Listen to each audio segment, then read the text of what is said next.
শুরু করছি স্টোরি 5 এর পার্ট 2। ছেলেটা যখন বলল আমি যদি পর্দা করে আল্লাহর পথে আসতে পারি তাহলে সে আমাকে বিয়ে করবে, এই কথা শুনে আমি তো মহা খুশি। এখন শুধু আমাকে পর্দা করতে হবে।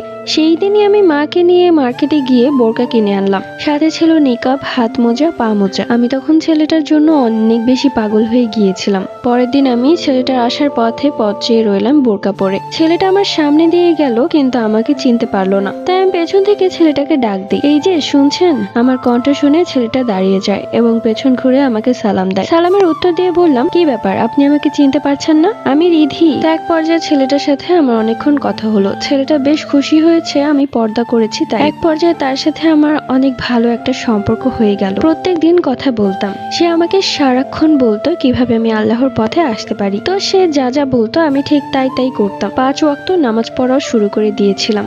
আমার বাবা মা তো প্রচন্ড অবাক, একটা ছেলে কি করে আমাকে এত তাড়াতাড়ি শুধরে নিল। বলে রাখা ভালো, আমার যে ছেলেটার সাথে কথাবার্তা হচ্ছে সবকিছু আমার বেস্ট ফ্রেন্ড বৃষ্টির কাছে বলেছিলাম। তো একদিন বৃষ্টি আমাকে অনেক করে রিকোয়েস্ট করলো যে তার সাথে যেন আমি ছেলেটার কথা বলিয়ে দিই। আমি মোটেও রাজি ছিলাম না, কেননা যে আমার সে শুধুই আমার, যতই হোক বেস্ট ফ্রেন্ড, কিন্তু কেন যেন আমার এগুলো পছন্দ ছিল না। তারপরেও এক পর্যায়ে জোর জবরদস্তি করে ও সেই ছেলেটার সাথে দেখা করলো এবং তার সাথে দেখা করেই সালাম দিল। এবং বৃষ্টিও কিন্তু আমার সাথে দেখা করতে বোরকা পরেই গিয়েছিল, একদম চোখ ঢাকা বোরকা, আর আমার চোখ খোলা ছিল। মানে বৃষ্টি এত বেশি আগ বাড়িয়ে কথা বলছিল আর এত বেশি হাসাহাসি করছিল যেন ছেলেটা আমাকে রেখে বৃষ্টির প্রতি আকৃষ্ট হয়ে যাচ্ছিল। তো এগুলো দেখে আমার কিছুটা রাগ হলো। তো যাই হোক, এক পর্যায়ে আমি সেখান থেকে বৃষ্টিকে নিয়ে চলে আসি। রাস্তার এপারে এসে আমি বৃষ্টিকে ইচ্ছে মতো বকতে শুরু করি। বলি যে তুই এত কথা কেন বলছিলি, তাও আবার হেসে হেসে। তুই জানিস না ও আমার কি হয়, আর এগুলো আমার একদমই পছন্দ না। তাই নেক্সট টাইম থেকে ওর সাথে দেখা করা তো দূরের কথা, কথাও বলবি না।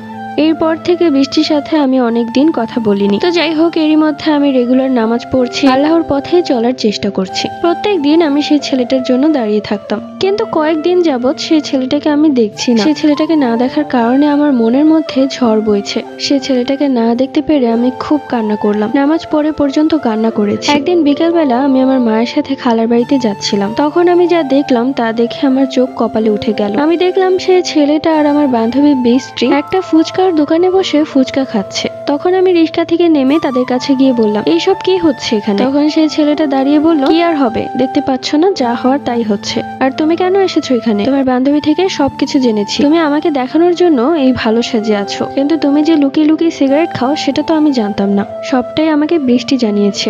এই সমস্ত কথা শুনে যেন আমার মাথায় আকাশ ভেঙে পড়লো। মানছি আমি খারাপ ছিলাম, কিন্তু কখনো সিগারেট খাইনি, আর আমি নামাজ পড়ে ভালো হয়ে গিয়েছি। এরপর আমি চলে আসি আর কখনো ওদের মাঝে যাইনি।